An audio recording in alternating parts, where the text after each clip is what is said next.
Selamat datang Sobat Sehat. Banyak iklan di luar sana yang menjanjikan ramuan ajaib yang bisa meluluhkan plak jantung dalam semalam. Mari kita bicara jujur secara medis. Plak itu tidak seperti kotoran di lantai yang bisa dipel sampai hilang total. Plak adalah bagian dari dinding pembuluh darah Anda sendiri. Namun, berita baiknya, plak bisa dibuat menjadi batu keras yang stabil sehingga tidak pecah dan tidak menyumbat. Dalam 2 jam ke depan, kita akan bedah strategi medis terbaru untuk menstabilkan dan mengecilkan plak Anda. Bapak Ibu, setiap kali kita cek darah, angka yang paling sering membuat kita deg-degan adalah LDL atau sering disebut kolesterol jahat. Tapi, apakah Bapak Ibu benar-benar tahu apa itu LDL? Bayangkan pembuluh darah kita adalah jalan raya yang sangat panjang. Tubuh kita perlu mengirim lemak ke sel-sel untuk energi dan bahan bangunan sel. Karena lemak tidak bisa berjalan sendiri di dalam darah yang berbasis air, maka lemak butuh kendaraan. Kendaraan inilah yang kita sebut sebagai lipoprotein, dan salah satu jenisnya adalah LDL. Selama puluhan tahun, dokter hanya fokus pada seberapa banyak sampah lemak yang dibawa. Namun, sains terbaru tahun 2025 memberikan perspektif berbeda. Masalahnya bukan hanya pada jumlah sampahnya, tapi pada seberapa banyak truk yang berkeliaran di jalan raya Anda. Nah, disinilah poin paling krusial. Pernahkah Bapak Ibu melihat orang yang hasil lab LDL-nya normal, tapi tiba-tiba terkena serangan jantung? Ini adalah misteri besar dalam dunia kedokteran, sampai akhirnya kita menemukan APOP, apolipoprotein B.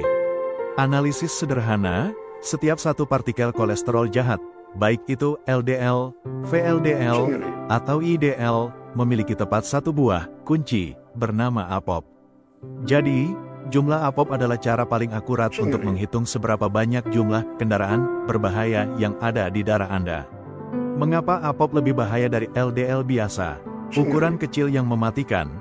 Terkadang, angka LDL Bapak Ibu rendah karena partikelnya besar-besar, seperti bas. Tapi, jika APOP tinggi, artinya Bapak Ibu punya banyak sekali partikel kecil, seperti motor, yang sangat mudah menyelinap masuk ke celah-celah dinding pembuluh darah. Si pencipta plak, berdasarkan jurnal Journal of the American College of Cardiology, JACC, 2025, APOP-lah yang sebenarnya menyangkut di dinding pembuluh darah, memicu peradangan, dan akhirnya membentuk sel busa, foam cells, yang menjadi cikal bakal plak atau penyumbatan. Lalu, bagaimana cara kita mengusir pasukan APOP ini agar jalan raya pembuluh darah kita bersih kembali? Riset terbaru menyarankan 3 langkah besar. 1. Serat larut, soluble fiber. Jangan remehkan sayuran dan buah. Serat larut bekerja seperti magnet di usus yang mengikat asam empedu, yang terbuat dari kolesterol, dan membuangnya. Tubuh terpaksa mengambil kolesterol dari darah untuk membuat empedu baru, sehingga kadar APOP turun secara alami. 2. Batasi lemak jenuh dan hilangkan lemak trans. Lemak trans dari gorengan atau margarin tertentu adalah bahan bakar utama pembentukan partikel APOP yang kecil dan padat. Riset di Nature Medicine, 2025, menunjukkan bahwa mengganti hanya 5% lemak jenuh dengan lemak tak jenuh, seperti minyak zaitun atau kacang-kacangan, dapat menurunkan jumlah partikel APOP hingga 12%. 3. Hindari gula tambahan. Banyak orang mengira kolesterol hanya soal lemak. Salah besar, gula berlebih akan diubah hati menjadi trigliserida, yang kemudian dikemas ke dalam kendaraan bernama VLDL, yang juga membawa satu kunci APOP. Semakin banyak gula, semakin banyak kendaraan, sampah, yang dilepas ke darah Anda. Apa yang terjadi saat tekanan darah naik? Ibarat Anda menyemprotkan air dengan tekanan pemadam kebakaran ke dalam selang taman yang kecil. Tekanan yang menghantam dinding ini menciptakan apa yang disebut shear stress atau tekanan geser.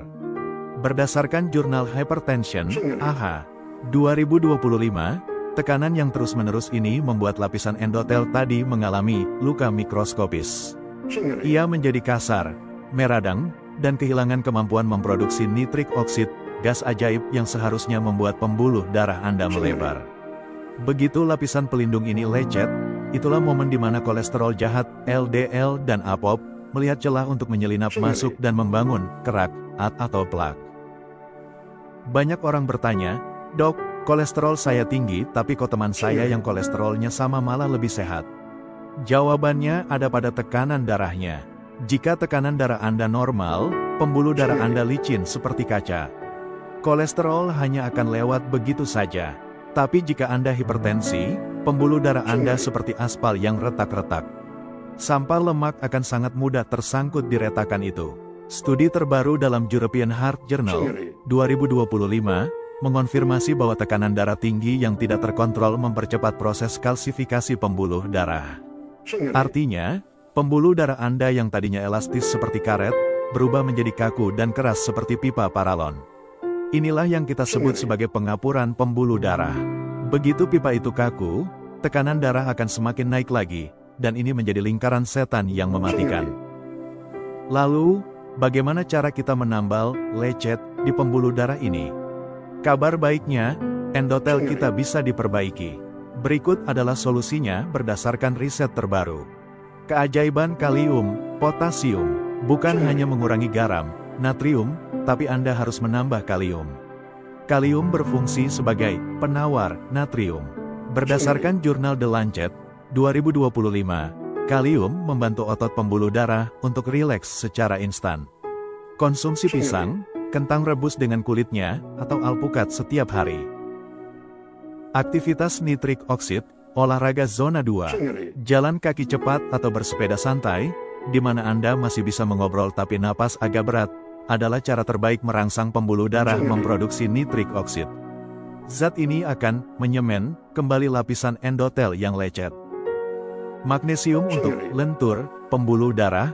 Magnesium bertindak sebagai kalsium channel blocker alami. Ia mencegah kalsium masuk terlalu banyak ke otot pembuluh darah yang bisa membuatnya kaku. Solusi, konsumsi kacang-kacangan, biji-bijian, atau sayuran hijau gelap seperti bayam. Kendali stres, kortisol. Saat stres, tubuh melepas hormon kortisol yang secara instan menyempitkan pembuluh darah. Jika ini terjadi setiap hari, pembuluh darah Anda akan lelah dan robek.